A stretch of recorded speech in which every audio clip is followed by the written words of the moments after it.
Hello, welcome to a very special episode of O3 Drop. You can consider this the O3 Drop Kage Summit, as I've gathered two phenomenal ninja players from my local scene here. I have Wyatt and Casper, who are joining me today to talk all things the ninja class before we head into nationals this weekend, where we might see a dominant performance from any of our three ninjas, but I think we all know who the most likely one is, though you may have been someone who put them in the O3 drop tier when you made a tier list and severely regret it.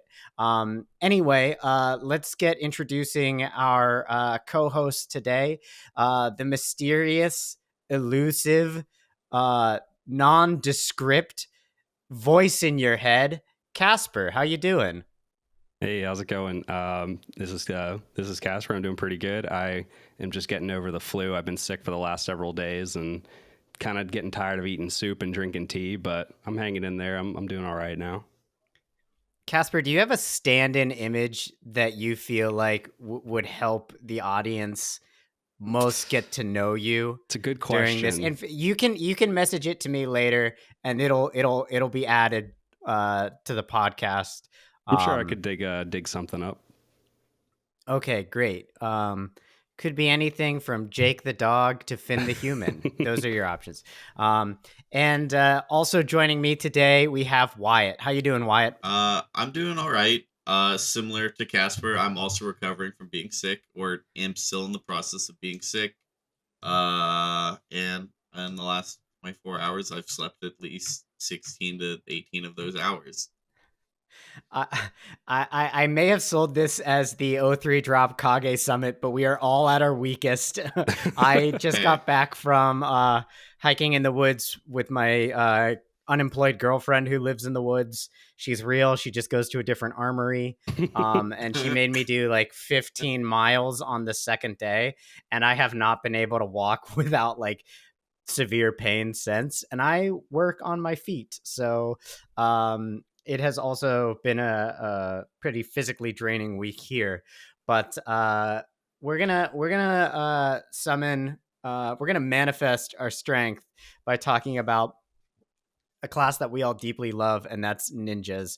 And so I've talked obviously extensively on our platform here about my love for Katsu, and it's certainly Katsu is still my favorite hero in the game.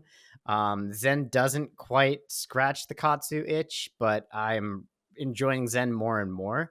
So why don't we start with you, Wyatt? What's your relationship to ninjas? Has this always been a class you were drawn to? Did you get started with a specific hero, and how are you feeling today with them? Right. So whenever I started playing the game like right after Welcome to Wrath Unlimited came out and before Monarch came out. So whenever I got into the game, I was on Warrior. I played Warrior and I played Bolton. And I played Bolton for a year until FAB came out with Uprising.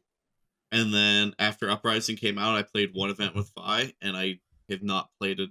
I've only played a handful of events on something other than FAB since then. Okay, awesome. So you're going to be able to take the lead for us when we get to talking about everyone's favorite living legend, non-living legend hero, sure, FAB, because that'll be an interesting conversation. And Casper, how about you? Sure. So I got into playing Flesh and Blood around, I think it was right after Uprising, before Dynasty, somewhere in that realm. One of our friends in the local group, Tim, he got me into playing, and he convinced me to try out Ira. That was the one hero that I really, really had a good grasp on. Whenever I was first starting out, she seemed so much easier than all the other heroes that I'd tried prior. Like the first hero I ever tried out was Bolton, and it was just miserable. I was telling Tim, I was like, I cannot play this game. This game is way too hard. I can't do it. And then tried out Ira, and I was like, oh, this is easy. 3 go again? I can do that. Yeah, well, Tim's a bad guy, so he introduced you to Bolton as a joke because he's bad. But then you found Ira and it just stuck. Yeah, exactly. It felt things seemed to make a little bit more sense whenever the hero ability was, so much simpler. I could just focus on the cards themselves, and a lot of the cards are a lot more straightforward too. So once I played her, Ninja was like firmly my favorite class. Then tried out Phi when I wanted to transition into learning CC, since it was a budget friendly hero at the time, and he was still even a lot better back then too. And then from that point forward, I was just it was like kismet. So I've been That's playing awesome. been playing Ninja almost exclusively, but and at this point I kind of don't expect that to change. So I know you more as a Katsu player than a Phi player, and I think I heard from Tim that you are playing around with Zen right now, as I'm sure we all are. Do you have a hero of the three in CC that you feel you are most drawn to? It's tough to say. For right now, I think I'm probably leaning more towards Katsu. I think Mhm. Zen does look obviously very powerful. I'm not going to deny the power level there.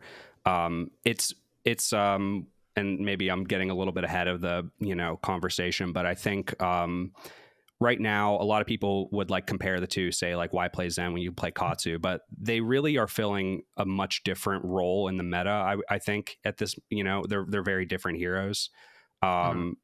Just because they're both ninjas and one may be more powerful than the other, I think it might depend more on like what you're trying to target in the meta and what you feel more comfortable playing against. And I think for me right now, there's a lot more interesting matchups that Katsu has for me that I want to explore. I definitely want to try out both, but I'm expecting that I probably am going to play more Katsu. So that what you're saying, the difference between Katsu and Zen there made me think of what I feel is the state of Ninja right now, which is I don't feel like it is as rewarding as it used to be. And I heard that in you saying that Katsu has more interesting matchups, and Zen has power, but to me, uh, the on hits for Katsu are very rewarding. Mm-hmm. It allows you to sculpt your turn. Zen has to play a blue card and pitch chi to be able to tutor, and I find that is a lot less, I said rewarding, but even just exciting. Like when I have a huge Zen turn, it feels really cool, but I've been given all of the tools from the start of my turn. I blocked with Traverse, or I had a blue and a Chi card. I had my Stride of Reprisals ready. Um, do you feel that and question is for both of you, do you feel that the initial draw that you had towards Ninja, let's call it like the promise that Ninja offered to you as a class, is still being kept? Or do you feel like it's changed in some way? That's a good question. Yeah. I think the biggest thing I want to highlight here, though, is like the fact that it's kind of what is appealing about Zen to me as a hero versus Katsu, where just in general, I think on both sides of the board too, it's way less. It is going to be a less skill intensive match when it comes down to blocking, right? Zen doesn't Mhm, care how you block. Nothing it does is on hit. Everything mhm. is you know, I won't say it's up front. He still has the option to search his deck, but there's not really, you're not gonna get Zen has punished by like letting Mauling something Key through. as an, yeah, like Mm-hmm. Mauling Key is the on hit. Yep. Tiger Swipe is the on hit. And those are, you know, can be, those can And range let's, from to be 0 to fair, 1 damage. let's not even get that one twisted. Tiger Swipe most of the time is going to be like an 0 for 4 go again, make one Crouching Tiger in the current scent list. And not only that, you probably still need Kakura or to have started with Art of War if Yep. you're gonna get value.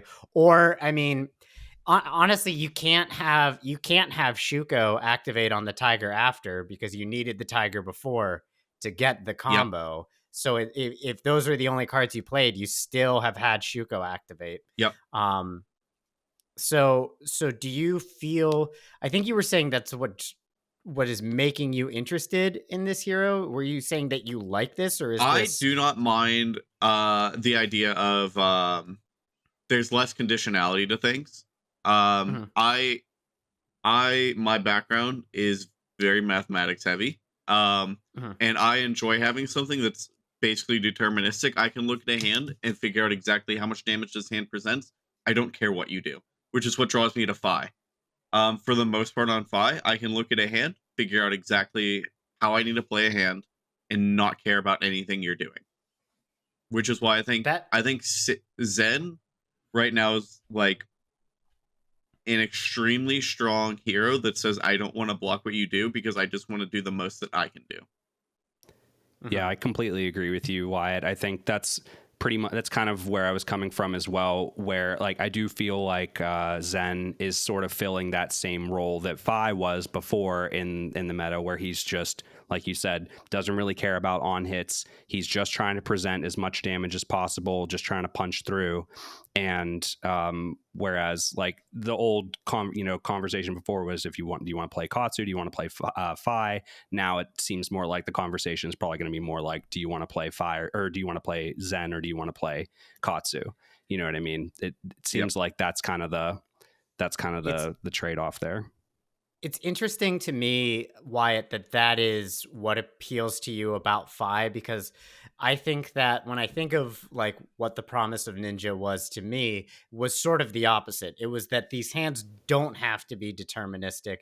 It was based off of what your opponent did, and it gave you, because I'm a Katsu player, so that on hit tutor ability. When I first got into the game, Outsiders had just come out. I was handed a Blitz deck that was someone else's. I don't think there were any outsider cards in it.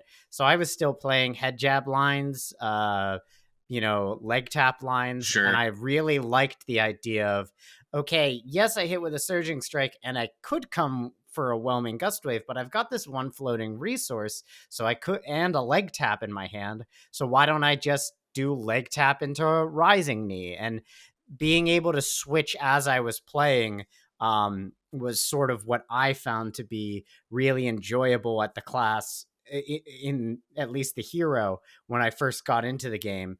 And I will say that right now, I feel that we might be further away from that than I've felt in a while. Sure. Now that we have Zen and we see that the best build is very likely Bonds of Ancestry. And I am running a Tiger Katsu list. I've tried a million Zen lists. I was on a back heel kick Zen list for a while this week, and it was fun, but it's just not as good as Bonds of Ancestry.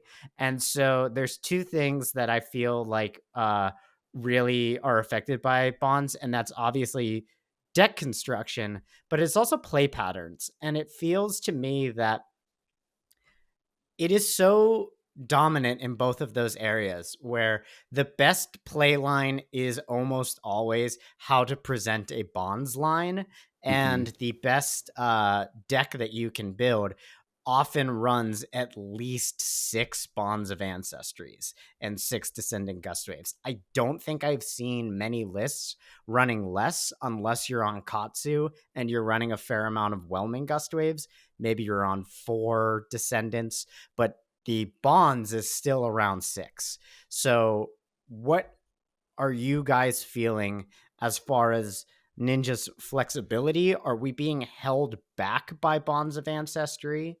And do you see a solution? Yeah, I guess that's a leading question. Let's start with, do you feel like we're being held back?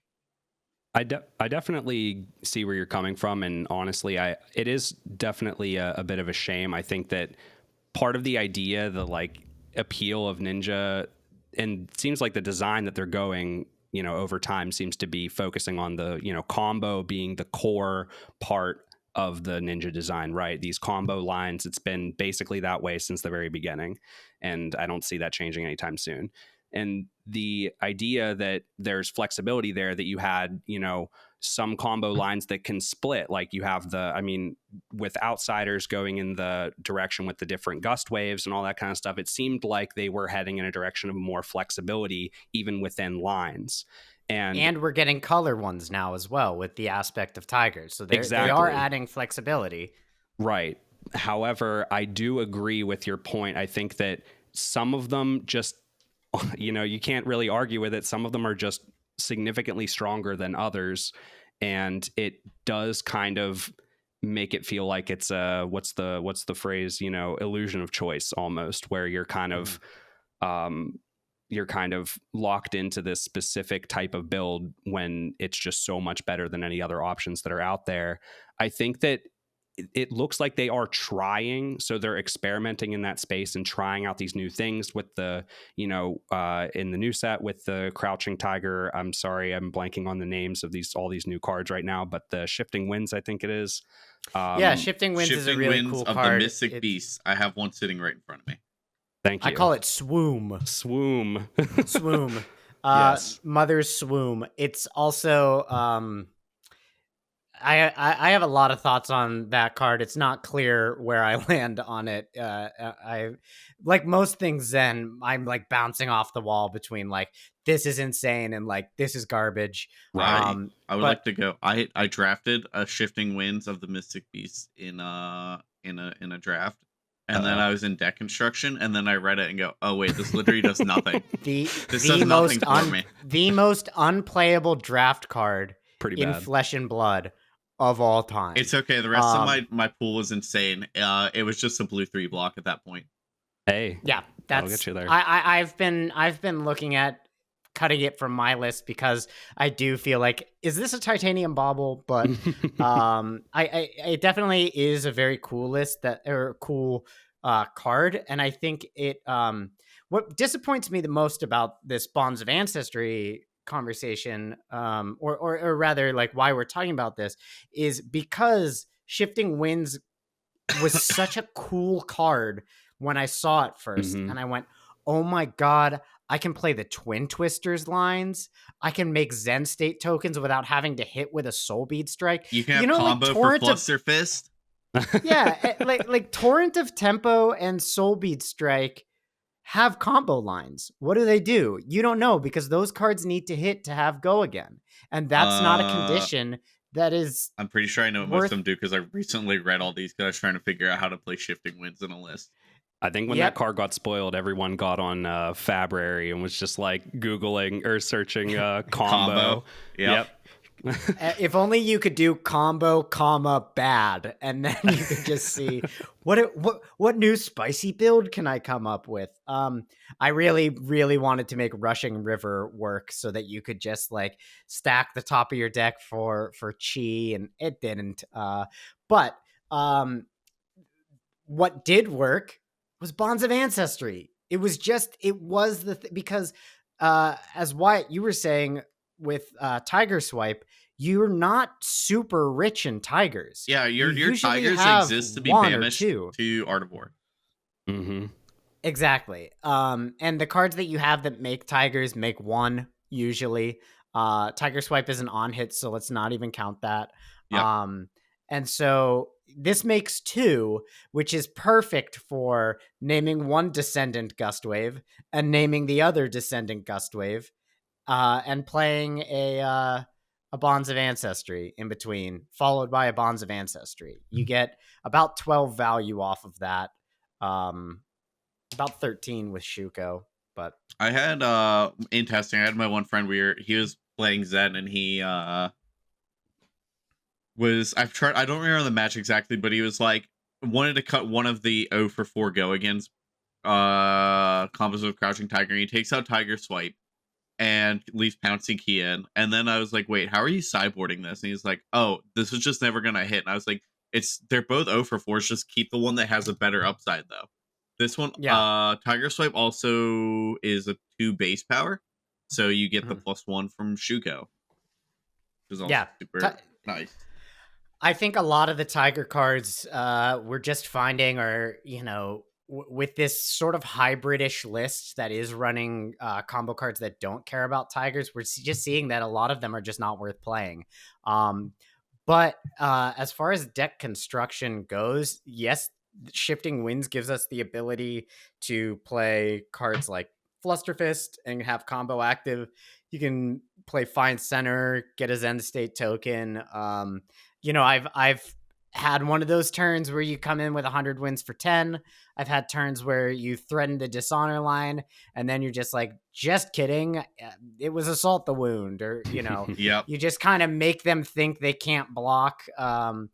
It is a fun card to play around, but I do feel like as long as a list is going to run 6 Descendants and 6 Bonds, it seems I would call that limited.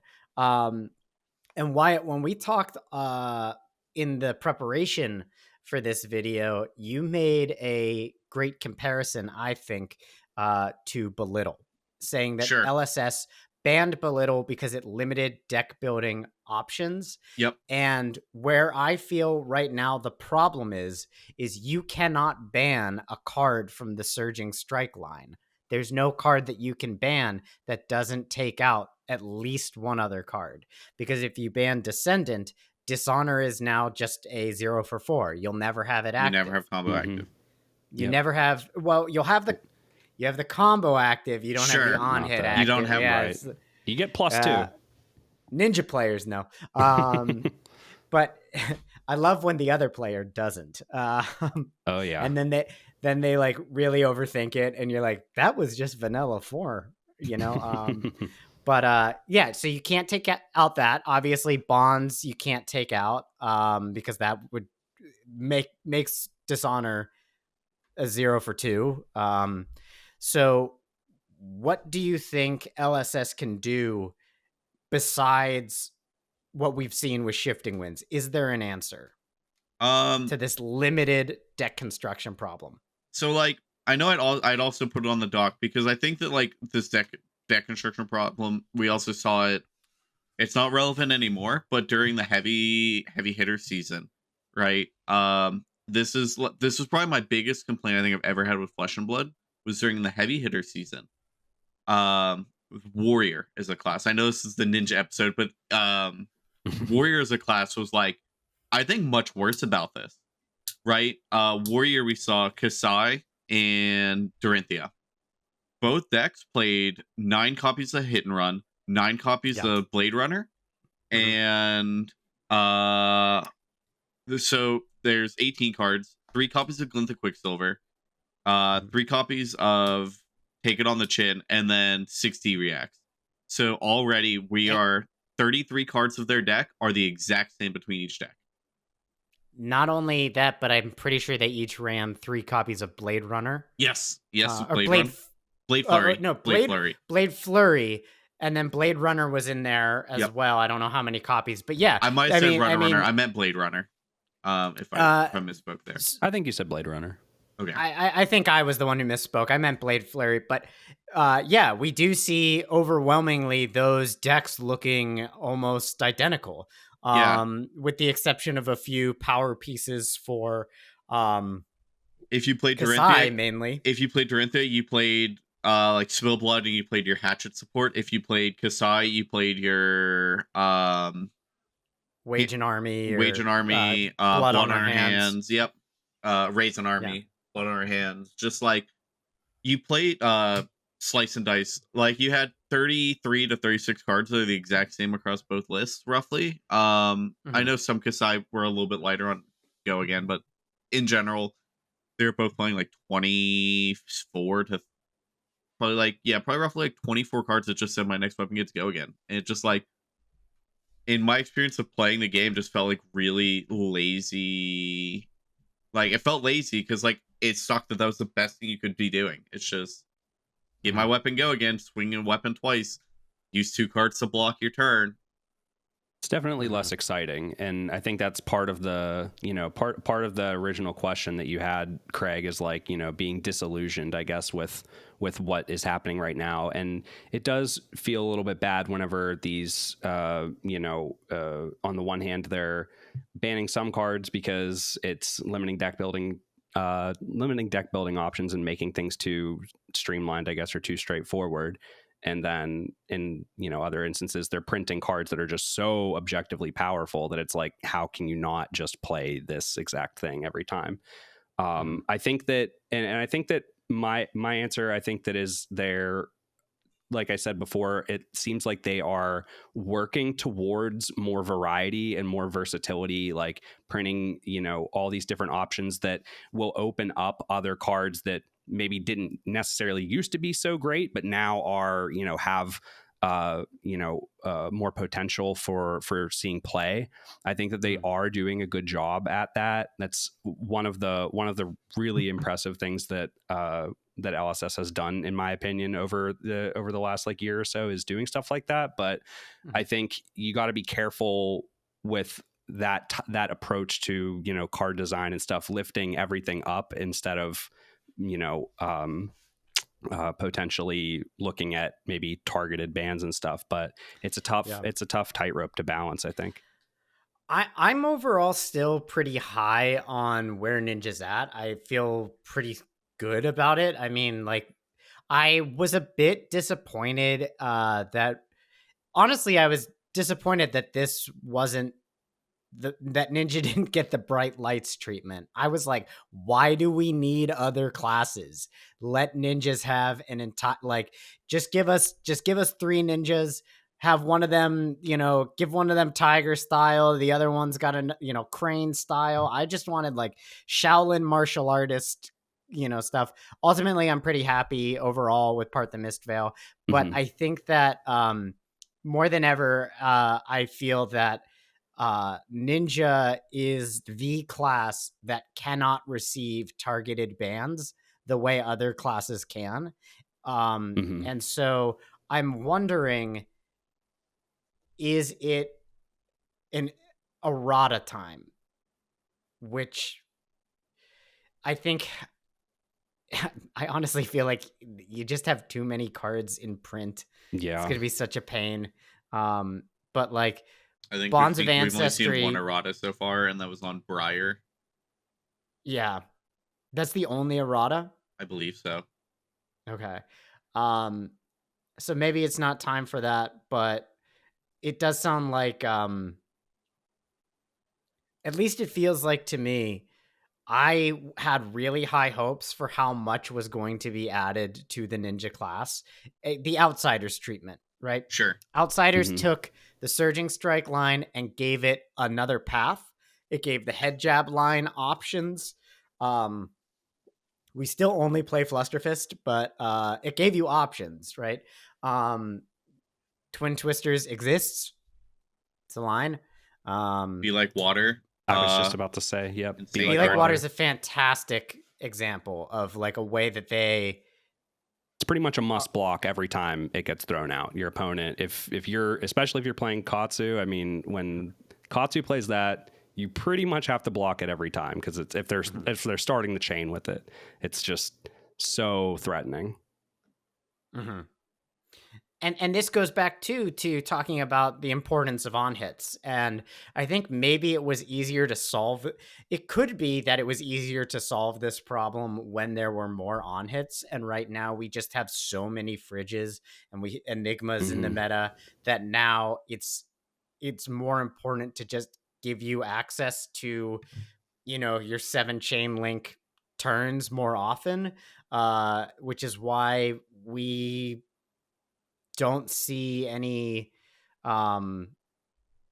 we don't see new lines being printed, because the bonds, you can't bring everything else up to the bonds line, I guess is the point, right? Yep. You can add Tiger support, but you can't make the leg tap line the bonds line. You can't give it the same treatment.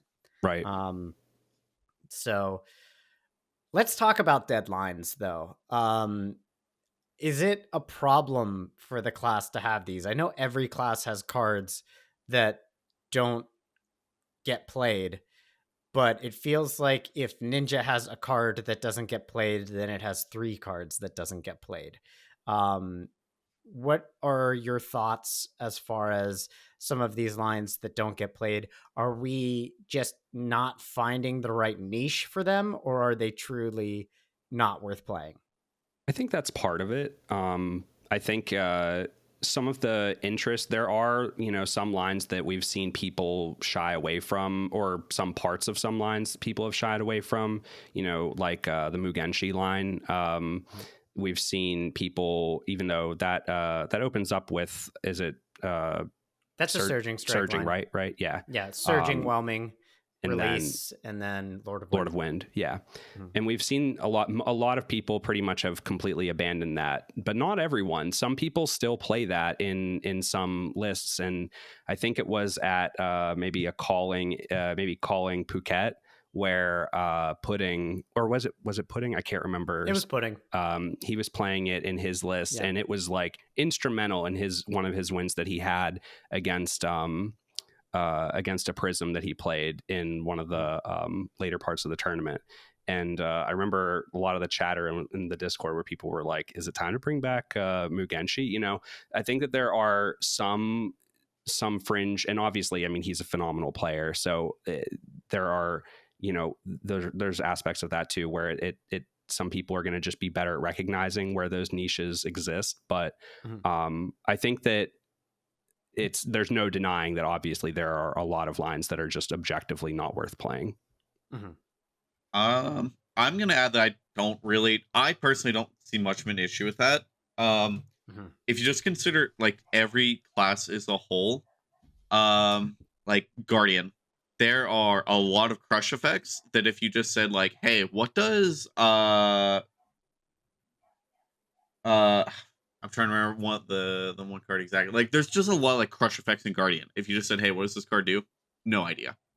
Like, there's plenty of like Guardian cards that don't see play because they're just like not there. I don't necessarily think it's bad. Like, I feel like a lot of these lines, they're probably more relevant for something like Limited, where like LSS has to plan things for a limited space.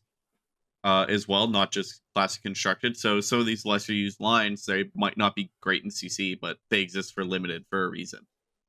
That's where my head went as we were talking about this, as I was listening to you guys, was just because I don't think that the head jab line is worth running in CC right now, doesn't mean I don't think that Benji absolutely needs 1-2 punch in in Seal. Blitz, if you have that, that's great.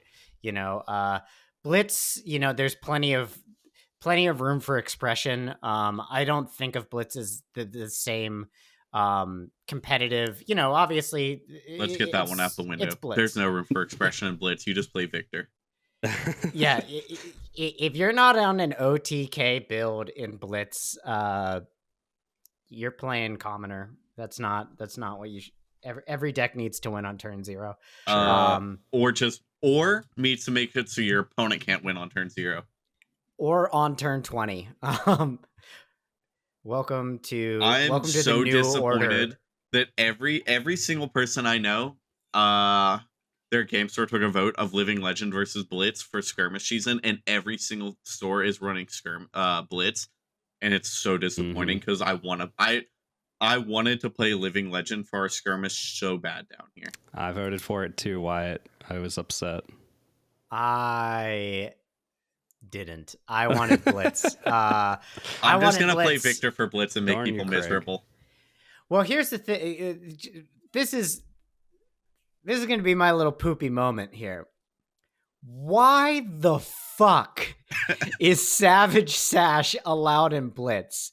Like, did that hero did any brute have trouble OTKing in Blitz before that was printed? Like, it is our local meta here is flooded with brutes, and I play Benji in Blitz, and it has just been brutal. I don't think I've won a Blitz game in like a month and a half. It's just like every round it's like, how did I get paired into another brute? Like, you guys got to be winning other games. Why are you in the 0-3? This is where I'm supposed to play Bryce. But That's my poopy moment. So I guess the takeaway here though is that it's okay to have these deadlines because they exist for a limited setting or for expression in other formats. Or even Absolutely. maybe future support too. Yeah, Um, absolutely. I mean, we certainly I don't think people were expecting ancestral empowerment. I'm sorry, ancestral harmony to spike to like whatever $50 Aren't or they that anything. much? Are you serious? I have a non-foil set that No I'm shot. hopefully getting rid of. If Dude, I I have like 6. That's insane. Yeah, we can check it right now. We can Yeah, a I'm live update. I think it might be like 40. I don't think it's 60. $34. Oh my Jesus. god. 34. It's still super high. Check out Wow. Phantom Tide Maw. Here's a tip for listeners at those. home. Don't pay the current price for Phantom Tide Maw. If you didn't get it, don't buy it. You have other cards you can play in Enigma. It used to be like 25 cents. People were giving that card away. And one day they will again. But let's talk about Fi, because we saw a couple of cards. We saw several cards this set that I went, oh man, they're killing this boy. And those cards being the new legendary arms piece. I know that most people aren't super high on it, but it does hose ninjas specifically. Wyatt, whenever Gravekeeping. we were watching sorry to interrupt you, Craig. Go ahead. Wyatt and I were watching the box opening that they were doing right before the end of spoiler season of Mistvale, and I remember we were messaging each other when they opened the Dromai card, and it was just it was. That was I think so our funny. souls just left our bodies. We were just like both in complete and utter shock. We couldn't believe that they printed that because everyone was, expecting the Fi card. Yep. But it was just, we were both irrational. I went to sleep. I texted everyone. I was just like, I'm going to sleep angry. Good night. Yeah. One of the New Horizons players, I was talking to them that day, and they were saying, like, it is 100% going to be legendary boots for Fi. And I wanted so badly to be like, put money on it. Because I was like, there's no way we're getting a Fi card. There's no way. But the other card that I think was pretty iffy for Fi is Gravekeeping. If Fi were ever to become meta and you just throw in like 3 copies of Gravekeeping, I don't know. I don't know if that card is good enough to really get into a sideboard, but it to me was just like, oh, well, if you're targeting Fi, there you go. Yeah, so I had been all right, so first off, I was avoiding swearing, and then you dropped the F-bomb. So now I know we're what to far say. enough into the We're far enough in. into the video, yeah. Fuck gravekeeping. Yeah. Yeah. Is it going to be that bad for you? It depends if it's actually like gets played. If people are that, it's one thing if people are that scared of Fi. Yeah. I think there's enough people who are like just not going to respect it or care enough. Like, they're going to look at it and be like, is this worth dedicating X sideboard slots to dealing with a Phoenix Flame? Yeah. Alternatively, Fi can always respond to your Gravekeeping and buy back a Phoenix. It's true. So that's not because I've never read the card that you can do that on any turn. That's an instant. Yeah, Fi's ability is an instant. Once per turn instant. I do think that new could possibly. I haven't really looked at too many new lists. I just find playing against that hero too miserable to find out what they do. Yeah.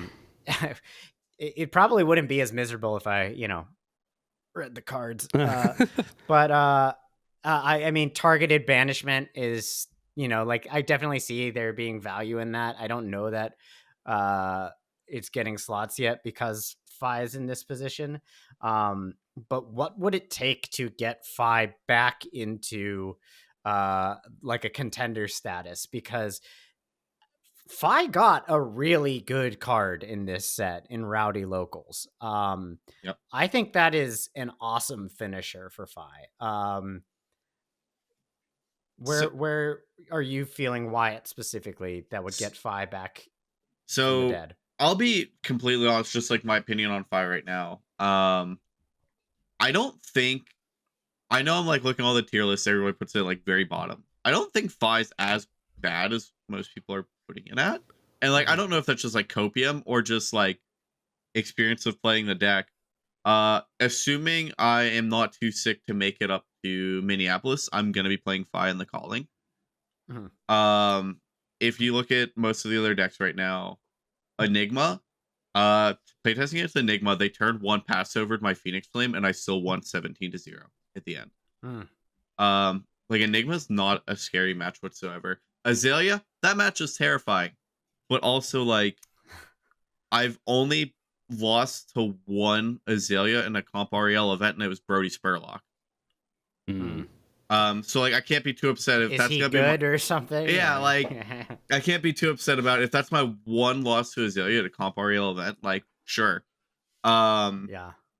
But I think if they wanted to like really give Fi more support, like I know we had talked about, I think Casper, we might have talked about it at PQ, where like we were just like spitballing like the most ludicrous cards, and I don't think they make Fi even any better. Like I was like, they could print a card that's like gets +1 for each Draconic card on the chain link, go again, on hit, draw a card, or something ridiculous. And I don't think it makes Fi any better.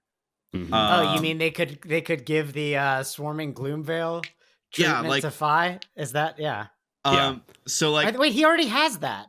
He does. Okay.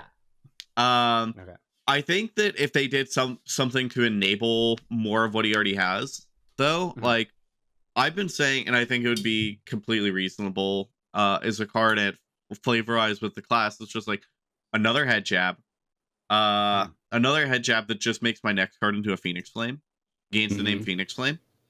You enable the Phoenix form. You enable Phoenix form as a card to exist, like, and Phoenix form's really fucking good.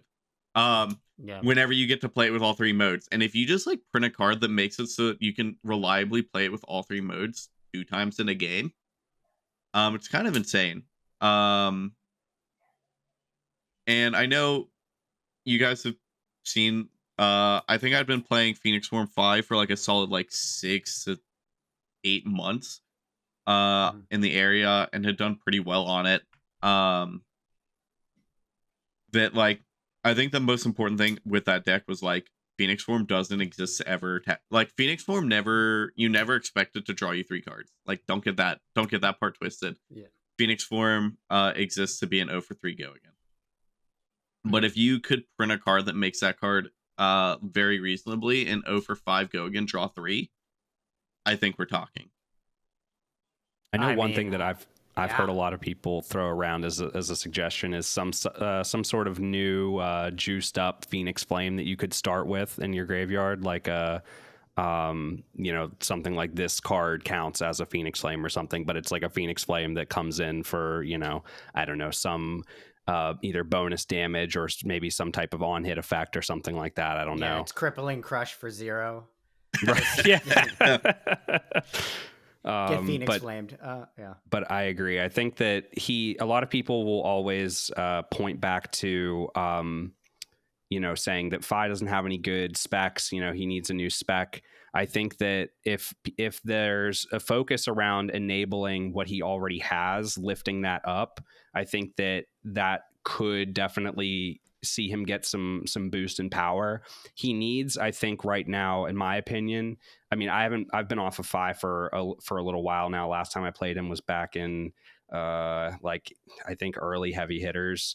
But I think he needs not only a boost in consistency, I think obviously he needs a boost in power. So like we're talking about Belittle earlier, people throw around the idea of unbanning Belittle. I don't think that's enough. It would just give him more consistency. I don't think that that's what he needs. That's not all that he needs. He needs more power. So I'll be honest, I will hard disagree on that. I think if Belittle were unbanned, he would LL pretty quick. really, That's how strong Belittle is. So whenever I think you said you started playing right after Uprising came out, was Belittle already banned, or did you get to play full Stubby Hammerfy? Oh no, I did not get to play Stubby Hammerfy. I was playing when Belittle was legal though. Okay, so the thing that Belittle enables for you is Art of War without having to give up in a like as much. You can actually play like double Art of War turns. Like Art of War turns are actually egregious when you have Belittle in play. Is a card you can get. I think that like Belittle is enough, but I don't think that like I don't think that they will ever unban Belittle, because then it again we're in the like where they like banned Berserk because it limited future deck design. I think that if you unban Belittle, they have to actually just like it limits future deck design. And even like there's a possibility like Zen probably picks up Belittle at that point. Yeah. Or something like that. Like I don't expect it would ever happen, but I can see where you're coming from on that. That makes sense. I was gonna add. What was I gonna add? I don't remember now. Let me ask, does Water the Seeds make Fi better? Or is that just going to be relegated to limited status? That is the 1 for 3 2 block. It's go again, but it gives the next attack this combat chain with 1 or less power +1. I don't care that much for that card.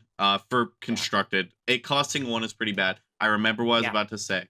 And it was back on the 5 specs where, you know, we need better 5 specs. Rise Up is an egregious card.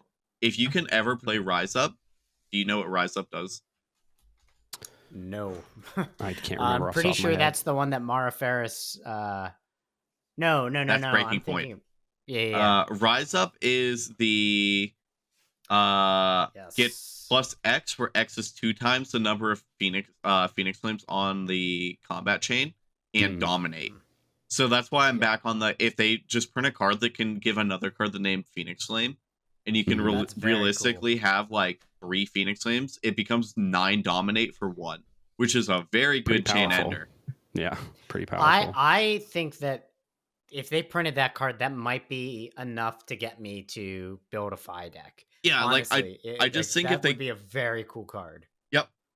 Like Rise Up exists. I just want them to give me a way to turn more things into Phoenix Flames, and then we get to play Rise Up and Phoenix Form and do like almost exactly like how I would imagine LSS wants a Fi deck to be built. But back on the Water the Seeds that you were talking about, I don't care about that card. However, I am on Aspect of Tiger Body. Oh yeah, that's great. Great card. Yeah. Combos with red makes Crouching Tiger and Banish. Because it is typically going to be another 0 for 4. Even though your Crouching Tiger is going to be 0, you can you can Shuko, use your Shuko to get +1 on it with your Phoenix Flame is going to be your first thing that's base power 2 or less into into a Crouching Tiger. Or it's just great to combo with if you like on an Art of War turn, then you're gonna it's gonna be an 0 for 5. Right. Go ahead. I'm thinking about now what a legendary piece for Fi might look like equipment wise, and I think that what you were saying as far as naming something Phoenix Flame could exist in the space that Spellbound Creepers does, essentially breaking at the end of turn if you haven't played, you know, sort of similar to like Burn Them All, right? You got to banish so many from your graveyard. At the end of your turn, if you're unable to do that, it would break. But is it enough to give Fi equipment, or does it need to be cards in deck? I think either is fine. The biggest thing is just like when I talk about the line of like getting Phoenix Form to be playable, like if you just name one card Phoenix Flame, right? You get to play Inflame, and then you get to play your new card your new card, or your let's just say you use Inflame. You turn Inflame into a Phoenix Flame, that buys back a Phoenix Flame. And then you get to use one from your hero ability. All of a sudden you have 3 Phoenix Flames on functionally one card out of deck. Do you think that this could be a card that we see printed in an armory deck? I know that Phi is very close to LLing, but Phi to me is a great... There's a real appeal and a draw to Phi's design, both in that he is a talented hero, but I think the design itself is familiar enough to people. Obviously, if you are of, our age, you come into Flesh and Blood and you have no prior knowledge of the game, you see Phi and you're like, that's Zuko. Okay. Sure. Guy with the burned face, right? Sure. He's got some anger. He's leading a rebellion. Okay. Like I can kind of latch on to this character. So I do think that like Phi is very new player friendly. He's probably, I don't want to speak out of pocket here, but I think he's probably the like highest skill floor. Like it's not that hard to play Phi at a okay level. Sure. No, one of the easier heroes to play. Yep. And I think there's a lot of value to having a pre-constructed Phi deck. Although the Living Legend system is not side tangent, I guess. Living Legend system doesn't feel very compatible with the Armory deck product. And they'll have to figure out how to handle that as they grow and this product continues. But it does seem that Phi is certainly...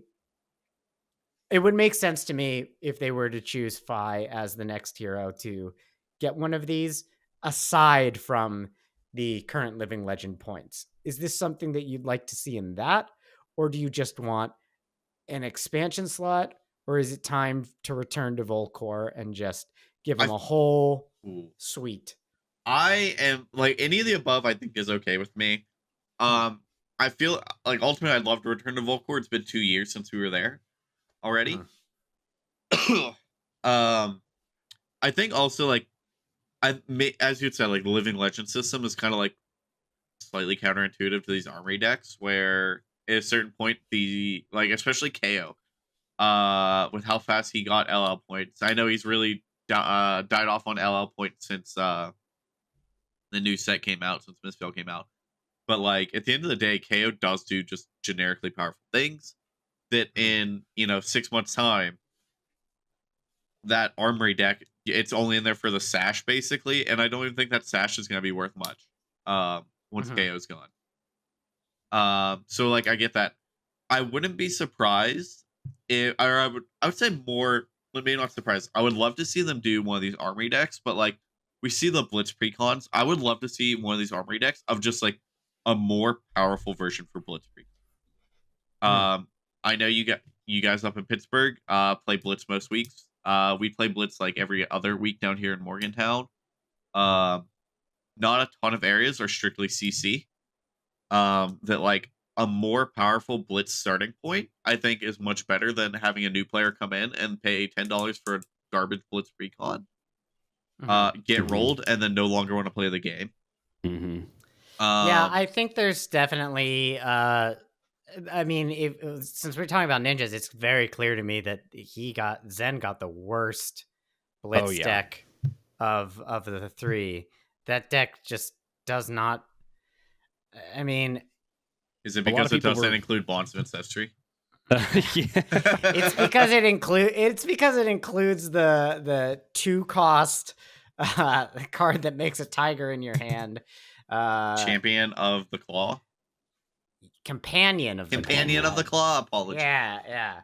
I don't know. Just overall, it feels pretty lackluster. I think the equipment in it is a big part of that.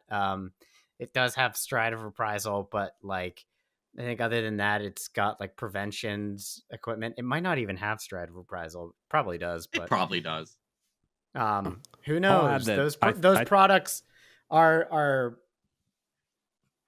those products are meant to be given away, kind of, is how Yeah. I feel. Is like I do buy them, and it's something I have that if someone's like, You're "Oh, buying the what is this product for Flesh and that. Blood?" You're buying it for that. Those extended art cards in the playmat, and not so much the deck and the Rainbow Foil Hero, and less so the rest of the deck. There's also an element of it too of kind of taking on this like pusher persona where I can say to someone like, "Here, your first one's free, kid." Yeah. And then that's really how we get most of our listeners on this podcast is just like, "Here, you want some ninja cards?" You want some ninja cards? You had mentioned Stride of Reprisal. That was one of the talking points that I brought up. Right, yeah. I feel very firm on this stance that like Stride of Reprisal it's an insane equipment for a common. Like the actual power level of just adding that Crouching Tiger to your hand, that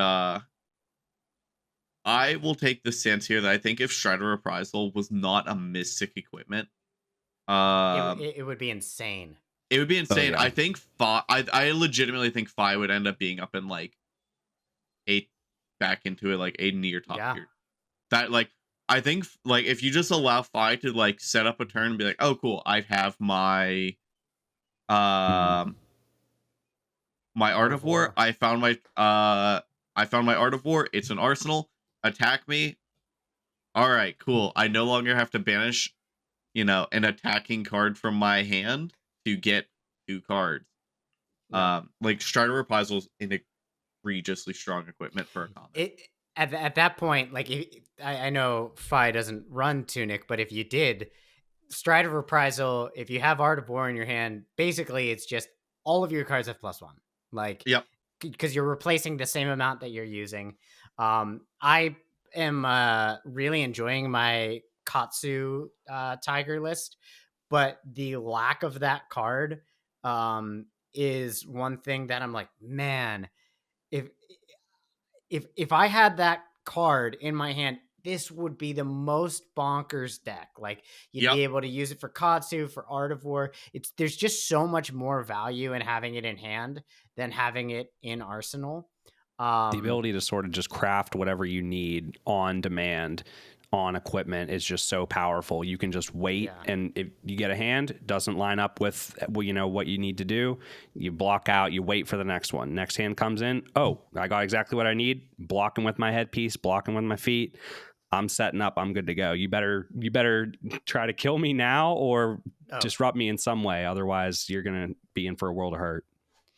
Clench your butt if you see Traverse the Universe and Stride of Reprisal as a block against like a 3 or a like if you come in with a wimpy attack and they're like, I'm gonna put these 2 equipment here, just know that like it's gonna hurt. What's about to happen is gonna hurt. Hey, but you know what's good? That is all signals, right? They are telling you I'm planning to go off next turn. It's all heads up. It's all heads up. And I was talking to my friends because there's a really cool card that nobody's playing right now that I'm planning to play this weekend called Chains of Eminence. Oh, right. And you can name Inner Chi with Chains of Eminence. I just said that to someone the other day. I was like, why don't we play Chains of Eminence and just prevent them from pitching Chi? Yeah. Yep.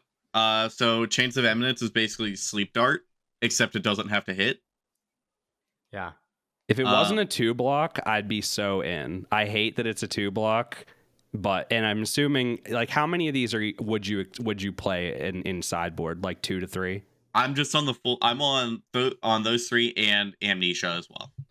Okay. Well, here's my thought with that is Chains of Eminence. Chains of Eminence, like when I brought it up, someone brought up Amulet of Echoes, and I was like, no. The people who are high on Amulet of Echoes, I don't see it, but like Chains of Eminence has Go Again, doesn't it? Like, can you imagine if Warmonger had Go Again? Like, play Warmonger's Diplomacy with Go Again in just a practice game and tell me that's not like the most bananas card. So Chains of Eminence is one where I'm like, yeah, if Mystic heroes are going to be the future and they are going to make a heads up move like that, absolutely just run a couple of those. Like from a raw numbers perspective, playing Phi into Zen is like, and I know, Craig, we had talked about this before, where like Zen, you either do 6 damage or you do like a ton, and there's no middle ground. Because like Yeah. Zen is like, I'm playing these combos with Crouching Tiger, and I don't do anything if I don't have a Crouching Tiger. Yeah. So he's on the blockout plan where like, um, the average damage cycle of Phi versus Zen is that like Phi doesn't have those hands typically. Most of Phi hands can just make use of all 4 cards or 5 cards if you have an arsenal. And like the actual damage cap on a Zen turn versus a Phi turn isn't much different. The difference being Zen gets 3 copies of Ancestral Harmony and 3 copies of Art of War, where Phi only gets 3 Art of War. Yeah. Go ahead. Oh, I was just going to say, yeah, I agree. And this was one of the topics that I wanted to kind of talk about a bit was, you know, where we kind of expect each of the ninjas to fit in the current meta in Mistvale. And I really am kind of asking the question that I'm asking myself. I love Phi. I mean, he's probably my all-time favorite CC hero. I mean, Iris, you know, she'll always be my favorite hero, period. But I love Phi. But I just don't see a reason to play him over Zen right now. Like that's the going back to my or the point I was bringing up in the very beginning of like people saying why play Katsu over Zen or whatever, where that argument is very, you know, they're very, very different heroes. To me, I feel like Zen and Phi fill a very similar role in what they're, you know, trying to do. And I think Zen is just doing it better. So what do you think about that, Wyatt? So I think the important thing is Zen, neither hero want to block. The difference is Zen doesn't get that option to block if he has to. Phi does. Right? Like you're not going to see Zen playing Sink Below's reinforced lines on their sideboard because they're running 12 no blocks because they have to. They have to play all their Zen cards. Because they play Bonds of Ancestry and they can play Flick Flack. And so Bonds does give... Bonds makes all combo cards a possible like mid-range tool. You're 100% right that like you can get stuck with a 4 no block hand. And you're just gonna eat whatever you get sent. But I do think that the ability to just toss cards in front of things to save them for later actually is starting. I'm seeing it more as a strength now for Zen because you're going to get those cards back on the turn where you can use them. So since a lot of times it's like, yes, I do have this hand that presents a whopping 4 damage if I spend all my cards. Why don't I just block with 2 of them, get that 6 value on defense and set up? So I kind of disagree a little when I hear that Zen can't block. Zen can have hands that don't block. For sure. I think I'm meaning more on like the dominated arrows out of Azalea, which will be very relevant, where you're not going to get that Flick Flack value. Yeah. I just told someone today, I told my cousin, he was talking about how annoying Enigma is. And I said, Enigma is right now everyone's that deck. But for me as a Ninja player, it is and always will be Azalea. And I know people are like, Riptide, it's even worse. It's like, no, call me when you get like Red in the Ledger like 5 turns in a row because they just keep putting it back in their deck and putting it on the top. Your average value per turn cycle when they do that is like 6. Right? You attack with 1 attack and you block with 1 card, and it's like, well, I'm dead. This isn't going anywhere. Yep. That's like that's why like whenever I say Phi does get the option to block, I mean more of I have blocking tools for like dominated attacks versus Zen does not have that. So you can run Reinforce the Lines, cards like that, where Yep. Zen's board is too tight to cover those matchups. Yep.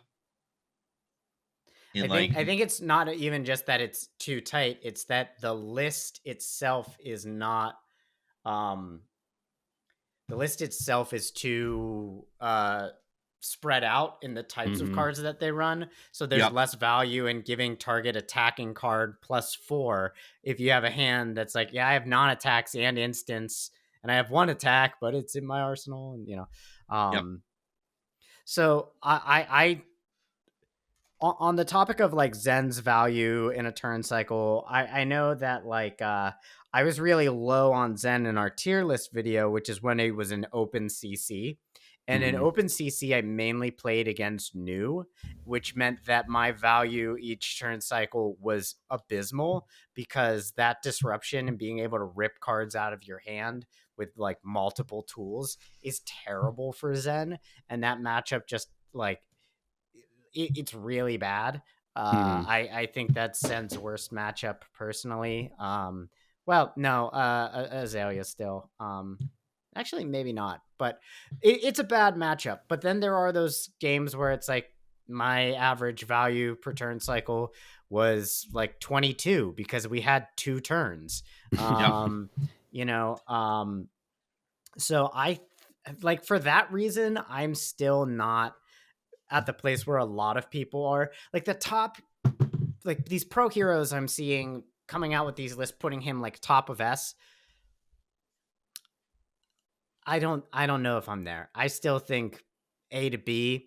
I kind of put the ceiling for ninjas at A. Yeah, I don't think I can put him in S either. Like, I've played Zen a bit in testing now that like there are just sometimes that feel so miserable playing that hero. But like I played it playing against who was it? I think it was Jamie last week when I was playing with Jamie. And he's like, what do you want to play against? I was like, I will play whatever you want to play against me. I think he goes, okay. And he pulls out Azalea, and I'm like, ooh, okay. And then I got like Read the Ledger 4 times in a row, and I was like, this isn't even dominated, and I can't block 11. Yeah. The Azalea matchup is brutal. The new matchup is brutal, in my opinion. I know there's a lot of people have different schools of thought on where new stands right now, but personally, there's nothing that I hate more than playing Ninja against new. It just is so miserable. I've heard people say like new can't operate off of anything less than a 3-card hand. You know who you can say that about too? It's like you could say that about a lot of like ninjas don't like to block, and new is just like, I saw that you didn't block, and I think I can help you. Like, let's change that. Yeah. Sure. Let's throw a card out. I definitely firmly agree. It seems like we're all kind of in consensus here. I think the hype around Zen is, I think, warranted. He's obviously a very powerful hero. I'm not going to deny that, but I think there's a lot of people are not considering that he has definitely some pretty heinous matchups that unfortunately are like also some of the best decks in the format. He has some phenomenal matchups too, don't get me wrong. But personally, I think those are going to hold him back from being what I would consider like an S tier hero. Someone, when I think of S tier, I'm thinking of a hero that is going to have at least equal to favorable matchups like across the board. They're not going to have any matchups that are just so heinously bad that they can't win, or at least they have to be, some off meta deck or something like that. I think he is very powerful, but I don't see him in that consideration. High A, maybe, B tier, somewhere in that realm, I'd say. I'd say he's above Katsu only because right now mainly because his equipment suite is so powerful. Though I do think, I mean, like, you're never going to tell me that Mask of the Pouncing Lynx isn't just absolutely insane card. Like, yep, agreed. That but it's the on hit situation, right? It's just Zen has the equipment and the ability that don't require on hits. Katsu does not. All of my equipment, like for my big turns, well, just being my boots and my headpiece, I need to hit. I need it for my hero ability. You know, like there's nothing worse than a tar pit trap, honestly, for Katsu when it's just like you don't get on hits right now, and it's just like, oh well, kind of put everything on that. So I'd say he's a little lower than Zen, but I think that Phi right now. My question with Phi is, um, do we have like a Dio situation in that like I don't know. A couple months ago, I felt like everyone was like, Dio is dog shit. This hero, like it was like right after Dio was like She's so sweet. hot. It was unbelievably hot. Like she won a Yep. battle hardened, and people were like, "This hero's insane." And then a month I later, they were remember. like, "This hero it cannot be played." Do we feel like we're in a similar situation right now where the meta is open enough that even if broadly Phi doesn't have the advantages that we look for in a hero that we would call S or A tier, it's still open enough that a talented pilot and a powerful deck can possibly win nationals. I think winning nationals is a bit of a stretch, but like there's a Maybe lot of set these the bar events that too come. high there. Yeah, we set the bar pretty high there. Like if we're Yeah. like talking like top 8, like I don't think that's crazy unreasonable. Like it depends. Like I said, like a lot of it comes down to gem lottery. If you're comfortable on Phi and you just play into like enigmas all day and what other like I don't know why I'm thinking like blanking on just like if you like manage to like dodge azaleas and like get a high roll on your like 2 Zen opponents throughout the day, like I don't think it's unreasonable, but like it's gonna be hard. Mhm. I think the biggest thing you've got going for you is there's a lot of people who just like discount Phi. They are like, I'm not gonna Yep. test against this hero. He's not real. He can't hurt me. I played Phi in the calling LA and started out 4-0 on him. And whenever I sat down for my round 5 opponent, he was like, "What are you playing?" I said Phi, and he goes, "Holy shit!" And I'm like, "Yeah, man." Um, I totally agree with you there, Wyatt. I think that, and I obviously Katsu is similar where he, but I think both Katsu and Phi, those are heroes that don't really see as much, normal play as most other like big meta heroes. And heroes, there are definitely advantages to playing like quote unquote like I don't know if I'd consider Katsu off meta, but you know what I mean. Just playing a hero that maybe your opponent is less likely to have the reps on, yep. and you get a You're lot of not point. You can get a lot of points there. I think that there's real value in that. I I played think that in. a lot of players that aren't necessarily at the top tiers, players of like my level, when we look at the sideboard, we don't typically say like what are the matches I need sideboards for and target those matchups.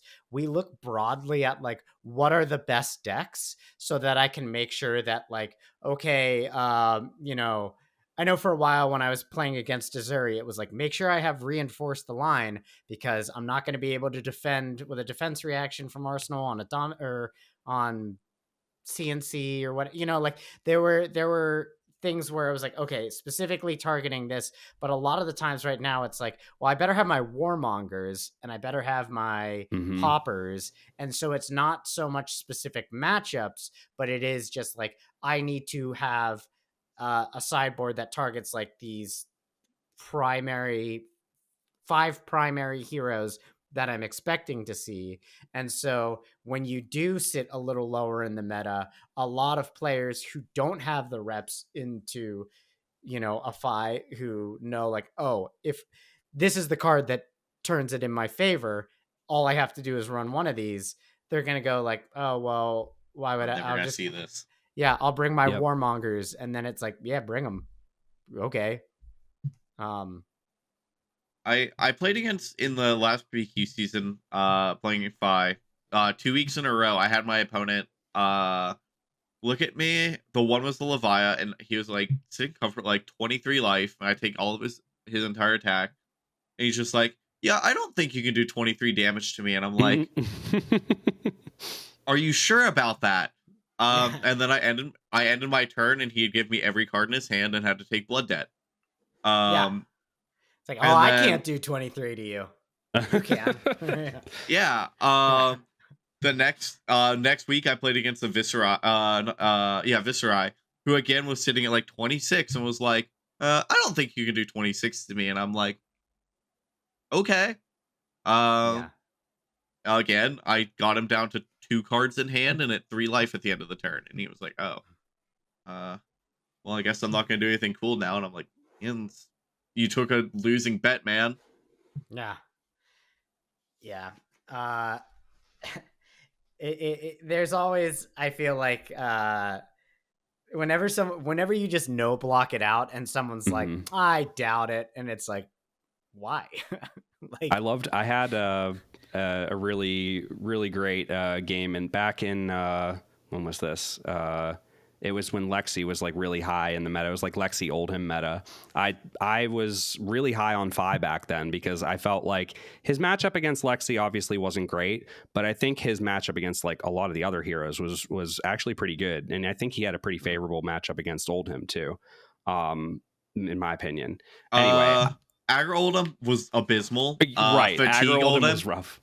Yes, Fatigue that is Oldhim true. was fantastic. Yes, I agree. But I was playing against Alexi that I beat in Swiss, and in one that my opponent clearly had no experience playing against Fi, did not expect it, and I was going like I was playing Breaking Point in my deck, and he was not expecting it at all. He had something in his arsenal, I can't remember, probably like Codex or something. He was just not blocking me out at all, and then just whenever I laid down the Breaking Point, he was just like, I guess I have to block here. Like there's cards like that come out that I think if you have that, you have definitely some advantages there if your opponent doesn't have that familiarity, for sure. Yep. We've been going for a little while, so I do want to look to wrap this up with just one final topic, and I don't know that I want to give it too much time, but there's a hero that we haven't talked much about. It is Our Lady of Welcome to Flesh and Blood, Our Lady of Welcome Kits, Ira. And we also haven't really discussed too much of Benji. And so I just want to hear from you guys. If you were to get a legacy ninja to enter CC, would you rather have Benji or Ira? And I'm just going to say right now, for any listeners, this isn't a sex or a gender thing, okay? Don't be like that. They're not misogynist if they say Benji. Now, go ahead, you misogynist women haters. Who would you pick? Honestly, I don't know. I feel like in my gut, I don't know if I really have no idea. I don't play enough Blitz to say for sure, but I'm sorry. I made you way too nervous. I'm just kidding. Yeah. There's good people on both sides. Yeah. No, I guess, I mean, I probably have to go with Ira. She's my favorite, probably my favorite hero in the history of Flesh and Blood. She got me into the game. She's the reason why I'm currently playing. So I guess I would have to go with her. I don't know if I can say who would be better. I would expect it would be Ira, but I don't. Oh, just who you would be more excited for. Sure. Definitely Ira then. Are they keeping the same hero ability, or is it like just CC Ira, CC Benji, new hero ability? They basically can't, because they already said, like, we can't print Benji and have Spring Tidings in the format. And I'm like, why not, you cowards? Yeah, you cowards. Yeah. I love Smithel. He has he always talks about how he'd love to see Benji get printed as an adult hero and have his name changed to Benjamin instead, or something like that. Yeah, but let's say not the same hero abilities, but similar flavors. So Benji being low, like a low attack, and then I would say Ira being like a what's the word? Consistent damage. Exponential, consistent damage. Yeah. I assuming it like flavor wise, I like Ira, but I would have to go with Benji on this just because like Benji has 17 life and has like a powerful hero ability that I always am just like I find anytime a hero is like lower life total has an interesting hero ability is just much more interesting of a play pattern than I get +1 damage each turn. Because if I want to do that, I'll just play 5, buy back a Phoenix Flame every turn. Yeah. I'll just say this. I don't really care who it would be. All I care about is getting a new ninja weapon that is not Kadachi. I love Kadachis, but I want something new that is good. So Tiger Taming Cocker is a great weapon. It's really but it's good. Yeah. But it was kind of disappointing to only get one weapon when ninjas are like known for like their ability to like whose favorite Naruto character isn't Tenten? You know, like Sure. But there That's are fair. tons of you know different things they could have gone with. It was disappointing to me that we got 3 new brute weapons, all of which are not played, and we got was it 3? We got Ball Breaker, Mini Meat Axe, and I think there was just 3 in the set because it was Mandible Claw. And Mandible Claw was the last one, yeah. Yeah, so we got 2 new ones for Brute, but we got 1 for Ninja. That was a bit disappointing. I would love to see a new Edge of Autumn since it's like kind of evil or something. There's always an ability, like a possibility of Ira coming back with some sort of maybe even a necrotic thing because I think she's dead. Shadow Ninja. Oh, I wouldn't mind. Oh, that would be cool. Sasuke in here. I would not mind seeing Never mind, I would hate that. Ira come back as a Actually, legendary Shadow Ninja ally. getting carried Hotz would be wild. No. We don't want that. Imagine. I would love a legendary ally for the Necromancer. That's Ira, just to like let me know if she's dead or not. Just like tell me. And here's the thing. I don't read the lore. So she might not be dead. The most important part of lore you need to know is that there's a guy in the demonastery named Steve. Really? Yeah, there's a botanist in the demonastery named Steve. If he's not playable in the next set, I'm selling my collection. I think we covered just about everything we wanted to go over. There's obviously, I think, with enthusiastic players like us, we could talk about this class a lot longer. But when we started this video, I was fully in daylight, and now I'm sitting in the dark. So with that, I'm going to wrap it up. But I just want to thank you guys again. And do you have anywhere you would like people to find you, or do you want people to find you? Any Twitter, Instagram, anything you guys want to plug, or just any final parting words?